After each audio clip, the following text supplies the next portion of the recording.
ಅರ್ಧ ಬೆಟ್ಟ, ಅದೇ ತರ ಕರಿಮಲೆ ಬೆಟ್ಟ ಭಾರಿ ಕಷ್ಟ, ಚಿಕ್ಕದು ಹತ್ರ ಭಾರಿ ಕಷ್ಟ. ಬೆಟ್ಟ ಹಾಕ್ಬೋದು, ಇದೇ ಕಾರಣ ಭಾರಿ ಕಷ್ಟ.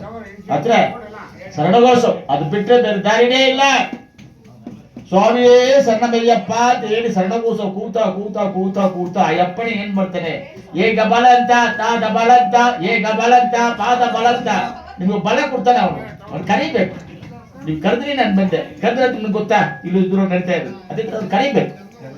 ಯದ್ಭಾವಂ ತತ್ವವದಿ ಅಂತ ಶಾಸ್ತ್ರದಲ್ಲಿ. ಜೊತೆ ನೀವು ಏನ್ ತಿಳ್ಕೊಂಡಿದ್ಯೋ ಹಂಗೆ ಆಗ್ತೀಯ. ನೀವು ಒಳ್ಳೆದೇ ತಿಳ್ಕೊಂಡು ಒಳ್ಳೆಯ ಕೆಲಸಗಳು ಮಾಡ್ತಾ ಇದ್ರೆ ನೀವು ಏನ್ ಬೇಕಾಗಿಲ್ಲ. ಅವನೇ ಬಂದು ಒಳ್ಳೆ ಓಡಿ ಬಂದು ಮನೆ ಬಾಗಿಲು ಓಡಿಸ್ಬಿಟ್ಟು ಬಾಪ ಬಾಗಿಲು ತೆಗಿಯಪ್ಪ, ನಿನ್ ಮನೆಯಲ್ಲಿ ಧರ್ಮ ತುಂಬಿದೆಯಪ್ಪ, ಭಕ್ತಿ ತುಂಬಿದೆ, ನಾನು ಬಂದು ಕೂತ್ಕೊಳ್ತೀನಪ್ಪ ಅಂತ ಯಪ್ಪ ಬಂದು ಕೂತ್ಕೊಂಡ್ಬರ್ತಾರೆ. ಅವನಿಗೆ ಆತ್ಮನ ಕೊಡಿ. ತತ್ವಮಸಿ ಅಂತ ಬರೆದಿದ್ದಾರೆ. ಏನರ್ಥ? ನಾನೇ ನೀನು, ನೀನೇ ನಾನು, ನನ್ನಲ್ಲಿ ನೀನಿದ್ಯಾ. ಪೇಟ ಕುಡಿದಾಡ್ತಿರ್ಲ ಏನು? ಸ್ವಾಮಿ ತಿಂದಗತ್ತೋ, ಅಯ್ಯಪ್ಪ ತಿಂದಗತ್ತೋ, ಸ್ವಾಮಿ ತಿಂದಗತ್ತೋ, ಅಯ್ಯಪ್ಪ ತಿಂದಗತ್ತೋ. ಸ್ವಾಮಿ ನಿನ್ನ ಅಗತ್ತೋ, ನಾನು ನಿನ್ನ ಅಗತ್ರ ಏನು ಒಳಗೆ ಇದ್ದೀನಿ. ಅಯ್ಯಪ್ಪ ನೀನ್ ನನ್ನಗತ್ತೋ, ನಾನ್ ನಿನ್ನ ಮನಸ್ಸಲ್ಲಿ ಇದ್ದೀನಿ, ನೀನ್ ನನ್ನ ಮನಸ್ಸಲ್ಲಿ ಇದೆಯಾ. ಅದೇ ಅರ್ಥ ಆಗಿದೆ.